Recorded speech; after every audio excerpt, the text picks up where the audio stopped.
So marketing is the secret weapon, I would say, to top producing loan officers. And let's be honest, though, it can be overwhelming. It can be time consuming. So that is where our badass marketing account executives come into play. Welcome to Lending Leadership. I'm Rach. And I'm Ren. Welcome, everybody. We've got quite an episode for you today because we actually decided to go internal into our own department and take a look at two of our front executives that work directly with our loan officers day to day, month to month on their marketing campaigns, on their strategies, on their personal brand.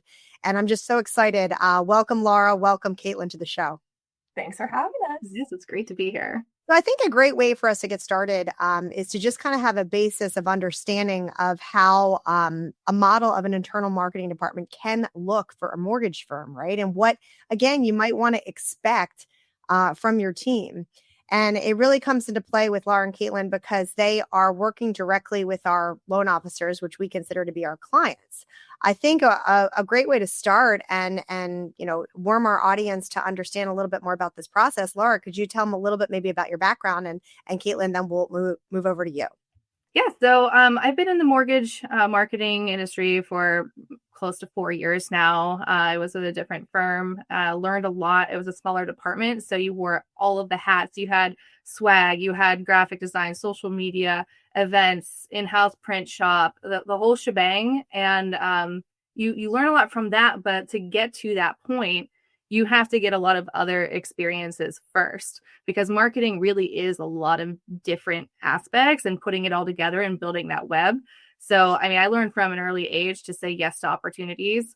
So when a friend was like, hey, do you want to freelance with this company? And you start learning like the bidding system at auctions, at galas, and you start there and you're like, I have no idea when I'm ever going to use this experience. And the next thing you know, I'm an event planner and I'm the one managing the galas. I've said yes to a lot of freelance opportunities in like the sports broadcasting world, just being a runner, and they'll just hand me keys and say, pick up this Hall of Famer with a policeman in the backseat. And you're like, I have no idea when I'm going to use this skill. But, you know, you learn from the broadcasters and you learn about the media management, the personnel management, and it all comes into play into marketing, and you can bring that in the future. So if we ever do like an event with a whole panel of speakers, I can now organize those people. I can figure out what their travel plans are. I can make sure that they know what they're going to be presenting about and make sure that we have the PowerPoints and that's ready to go. So it all comes back to what you say yes to early on in life.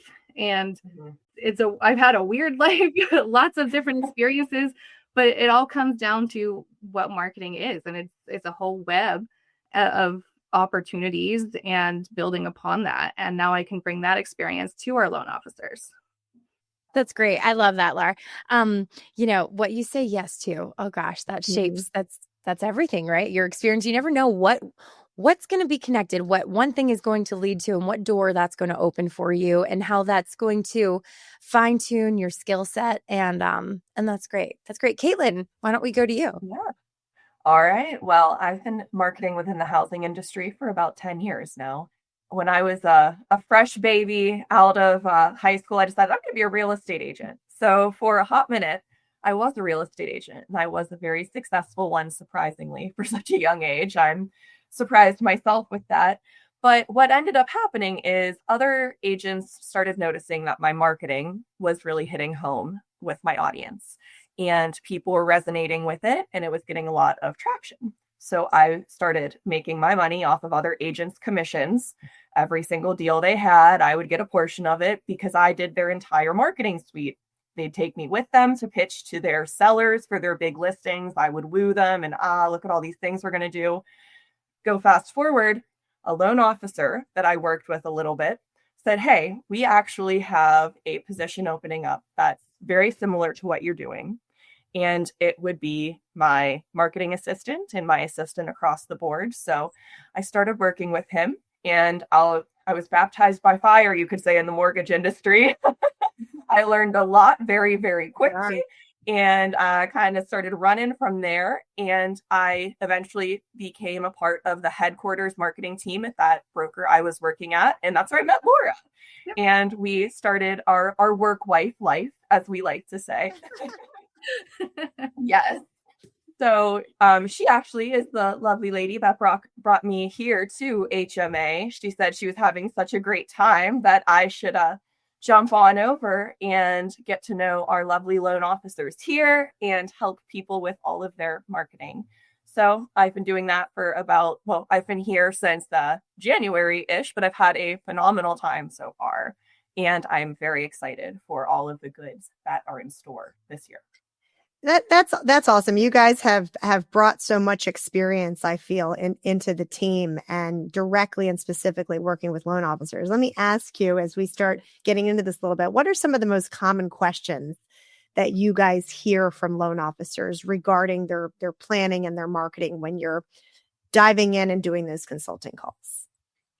A really good one that I keep getting, and it's unexpected, is how do I not suck at social media? This seems to be the most common, not gonna lie. Honestly, and it's phrased like that too. And you got to start with a mindset shift. It's not, why do I suck at social media? I never look at social media and I'm like, oh, this person really, really sucks at it and they're terrible. No, if they're getting interactions, nobody cares. Laura, what are you seeing? That's definitely a common one, and especially in terms of like adding more video content on a social, because that's richer content than a static graphic. So we'll walk through a lot of like best practices for recording and ideas. And I mean, it's a lot of conversations of just starting somewhere. You need to just start. Like, you're not going to get it right if you're not comfortable in front of the camera. Just sit there and talk to it like a whole bunch. Eventually you'll get it right. But you're not going to get it on the first try. Just sit there, practice, and eventually just talk about what you know. I mean, you're knowledgeable. You can do it in person. You can do it in front of the camera. So it's one of those conversations with social media. A lot of like, how can I be different from everyone else? Is like, well, you are a person who is different from literally everybody else on this planet. So, I mean, what are you good at? What do people know you for? Just leaning into that is a really good topic, and it's it's a little self-reflection, and like we get deep sometimes, but it's helpful, I think, because they takes them back to basics, and I think it really helps to be like, oh yeah, I should probably be talking about this thing more. I'm like, yeah. Or like, if you have family, like, talk about them, humanize who you are as a person and not just like your title. I think mortgages get really scary, and I'm like, yeah, show ways that you can be more human, more personable. And I think that's a really good place for them to start. And that kind of builds into like their event planning as well. Cause they're like, oh, well, I'm introverted. I can't be speaking in front of crowds. Like, yes, but you can go and invite them to the bar. You can invite them to other things. You don't have to your comfort zone and then build up.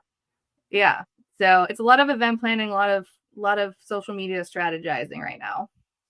And probably a lot of therapy, it sounds, too. Hand holding and assuring you have the power. You've had the power all along, putting on your Glinda the Good Witch hat of you've had the power all along. You can do this, which is so funny because that is in so many different categories of life. And I'm sure the loan officers, I know that the loan officers that you're talking to, they're from all different backgrounds. And it's funny that those are the two main things that you're hearing, regardless of someone's background. And I do think it's interesting to say, you guys are seasoned mortgage marketing strategists. You are in no way in a customer service. I mean, yes, you're in a customer service role, but you're not a customer service generalist. You are really focused and your craft. And so I love that you're helping people with very, very specific parts of their branding, parts of their business that they're trying to build upon, but then also the very simple things too of how do I not suck at social media? Corinne, I have a question for you, actually. Oh, I want to know, as our VP of marketing, when did you decide that this kind of a role that Laura and Caitlin are in for this marketing account executive, when did you say, we really need somebody in this role? Like, what was it that was the catalyst to bring these two awesome ladies on? As I kind of saw the mold and structure of the department forming and, what we wanted, what the partners wanted from a strategy, service, counsel, support standpoint for our loan officers, I actually built the structure just based on a previous company that I worked at. So there's a little secret sauce. So there was a agency that I worked at previously that I felt had a very strong business model. And I literally just took the exact business model and applied it internally to our department here at the company. So giving a little input, traditionally we talk and bring experts on from all different walks. Some of them are our loan officers, some of them are experts outside of the company. But to talk specifically a little today, I think is fair, just about how we've done things internally here and why we thought it would be important to chat a little bit with Caitlin and Laura about their experience and how loan officers can really benefit from this style and approach of marketing and counseling. Absolutely.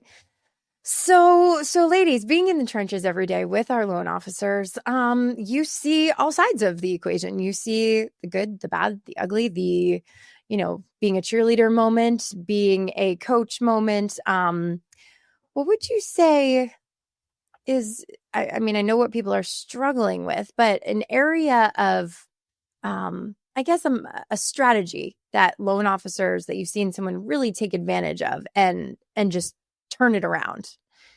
Honestly, I think it's about using the tools that are at their disposal. I mean, a lot of them are so quick to say, oh, well, so-and-so is using coaching and I should look into that. And they'll look at an external like CRM platform that, has all the bells and whistles and really is just flashy marketing and a bit of an empty actual structure when you get down to brass tacks there. But they look elsewhere instead of looking at what tools that they have. And so a lot of the conversations we have internally is, what are your platforms? What do you have that you could be using more? And it's a lot of times it's free things they could be doing. Mm-hmm. So, if they have like list reports, we'll go in and be like, okay, well, what partners are you building in there? Are you sending them marketing materials through there? Is there something that we can automate? So a lot of the conversations that we have are about, well, I don't have the time to do this. It's like, okay, well, let's look at what you are currently doing and what you could be doing, like building passively in the background that's working for you while you're working on the heavier lift projects like events or working on actual loans because that's your job. So a lot of times we'll just kind of reel ourselves in and say, okay, well, is what you're paying potentially hundreds of thousands of dollars for actually doing the thing, giving you the results that they said they're going to, or do we need to like pull that in, look internally and see how can we build this better and possibly have that working in the background for you so you don't even have to think about it. I like that, Laura. Results. I want to talk about results for a second because there is a lot of noise, as you just pointed out, and there's a lot of kind of oh, I need to be doing this or I need to be doing that, or I have this, I have that, just focusing on the tools. But I think a lot of it comes from, each loan officer or client's skill sets and really honing in on what they can focus on consistently that can help make them better, right? To take it further, and maybe we can go to Caitlin for you on this one and go back to Laura, how about talking about a results-driven success story that you guys had experienced and been a part of? So maybe it was a recommendation you made. Maybe it was a light bulb went off with a loan officer and they started doing something a little bit differently. And then you were able to track a tangible result to it. Because, again, as you just pointed out, Laura, just spending money to spend money or spending time to spend time doesn't mean that we're getting the active result that we're looking for. Could you guys share in your experience a success story that you've seen that drove actual results?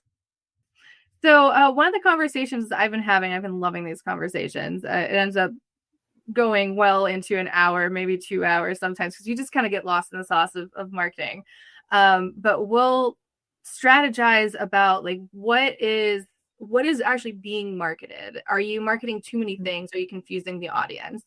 So we'll hone in on this is your mortgage business. You may have other skill sets and they may tie into that. And we should highlight that, but in a very intentional way. So I've worked with this person. I built a whole brand strategy out for them. I kind of did an audit of their social media. We looked at their brand colors that they're using. And I kind of understood why they were choosing the colors that they were doing. And they were really testing things out. They love posting on social, very consistent with it. But We just needed to fine tune it. So we like built it more into like our brand colors. And I said like, hey, this is something you like to do in your free time. How can you tie it back into what you're really marketing, which is mortgages and that like the experience of coming home. So they really took that to heart, and they've honestly been really great. They posted I think it was a boomerang of a confetti popper of a closing, and they ended up getting 3 referrals from just that post because Yeah. they started to refocus what they're sharing. And I think it's really helpful to just get back to basics and say like, this is the client experience. Like, this is what you're selling. It's not a product, but it's more of like the experience, the feeling of, oh, in this community, this is a really great restaurant you should be going to, and they'll highlight the food. They'll go and experience it and say, this is an amazing dish. Or they'll say, hey, like, did you know there's a gym that's right in the community? It's a really great place. I've been there. Highly recommend it. So they really like deep dive about their community to be able to sell it. And that experience is going to work a lot better for clients and honestly for realtors, because they show that they're knowledgeable instead of just being like, hey, here's a loan product. It's more than that. So really leaning into your hyper local niche and your area, showing that you are the local expert that is going to take care of your community members. You are not just some Joe Schmo from another state that's never visited this area before. You are lending in your community, you are building community ties, and you are growing it. And when you are a community leader, people trust you, and they're going to come to you for your industry partners as they want to be your referral partner or partner with you for an event. But then you also have your consumers that coming to you immediately because they trust you off the bat. And then you are able to take those people and your consumers and give them to your industry partners. And again, those partners are part of the community. It's one big ecosystem playing off of each other. And it's also just creating a better place in the world. That's really what the housing industry is about. It's about people. It's about connection. It is about sales, obviously. But really, when it comes down to it, if you're not a people person, are you going to have a great time? You need to lean into your people. I like that. I like that community tie-in, Caitlin. I so agree that, individuals want to work with people that they know, like, and trust. And trust does come from the ground up on a community level. So I love that you're working directly with LOs on how to kind of get that out of them and see how they fit specifically into their community with connections and relationships that they already have. And it's authentic. They're not faking it at any point. It's 100% real, and people aren't looking at the social media and thinking, oh, you suck at social media. No, what you put out is authentic. It will resonate with your people, and it's just fine. Yeah, and I love the point that you brought up too, Laura, about you might be good at so many different things, but what is your marketing?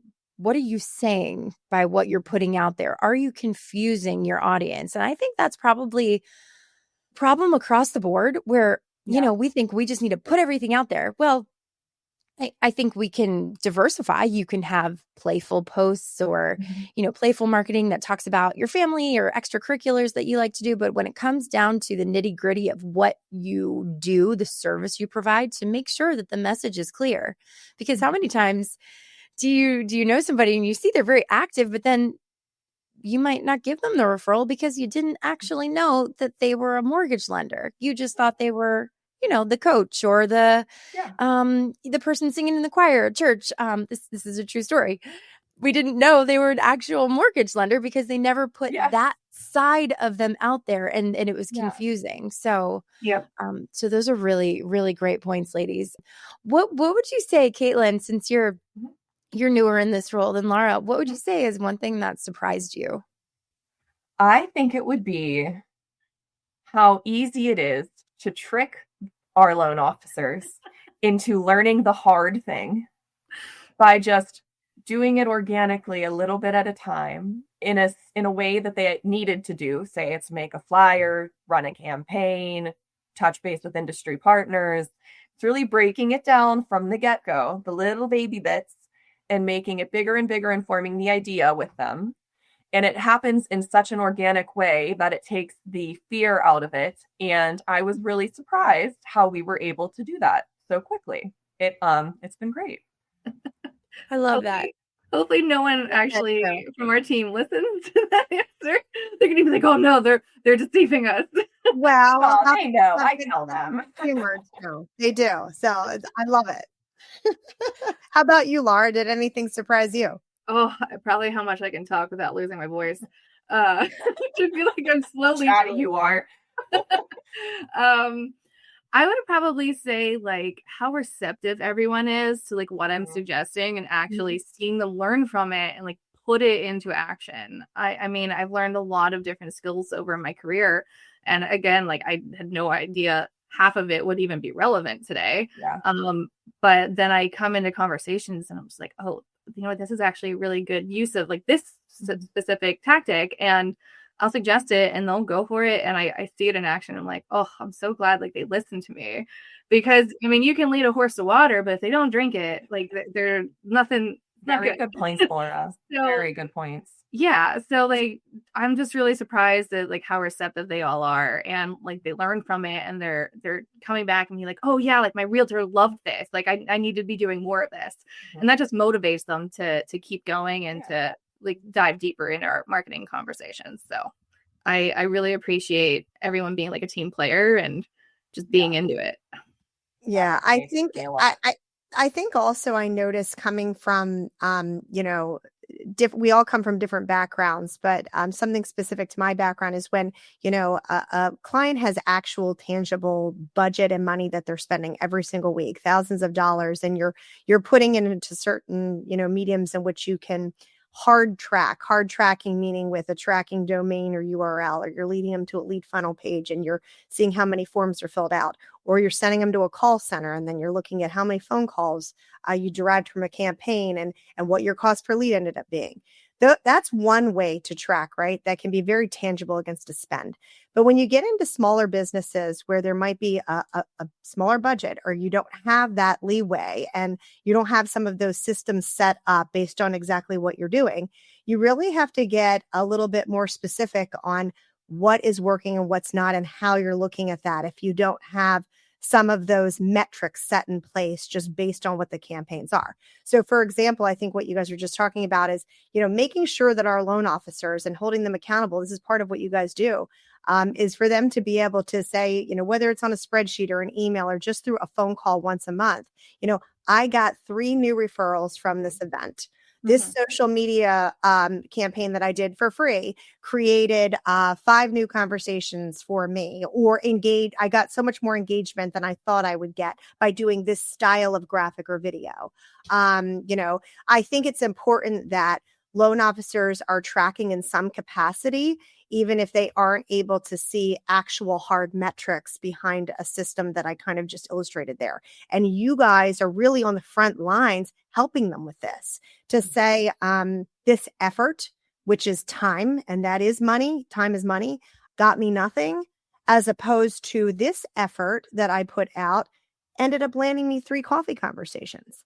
You know, tracking that month to month, staying on top of it, staying accountable, I think is a large part of what you guys are doing.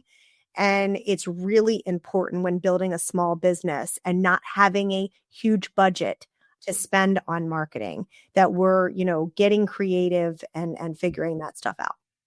Yeah, I think too, like my background in nonprofit helps with that, because I'm automatically in that mindset of how can I do this for free? or for as little money as possible, which is why we usually start with social media, and that's thankfully what they also want help with. But it's a really great tool to use that's really free unless you're paying for ads. But I mean, there's a lot you can do to engage with your audience without spending a dime. Yeah, I have to say it's been very helpful being a small business owner as well, and being myself and being able to share with the loan officers the things that have been successful for my small business with 0 budget, so that they're able to see it's actually worked. Caitlin's done it. I'll send them little reels and voiceovers that I've done, teach them how to share links on Instagram, and all just those little things that add an extra zhuzh to it. Adding as a collaborator on Instagram so that you show up on the collaborators' feed instead of just a tag, all those Mhm. goodies. I love it, ladies. It's the small changes. It's the things that we do, the little tiny pieces, just as you were both saying, but the small changes in branding and consistency that really can lead to big results. And obviously having the accountability that you both provide and the background that you both provide to our loan officers has really been exceptional. And I think internally it's really important so that we are constantly staying in front of people. We're ahead of it. If there's something going on, we're knowing about it. It's not like we're hearing about something after the fact that they're unhappy about or happy about. We can be in the room where it happens, when it happens. And you two and your expertise is really it's been wonderful to have and hold their hands through this whole journey of the mortgage experience. Corinne, do you have anything else for our MAEs, our marketing accounting executives?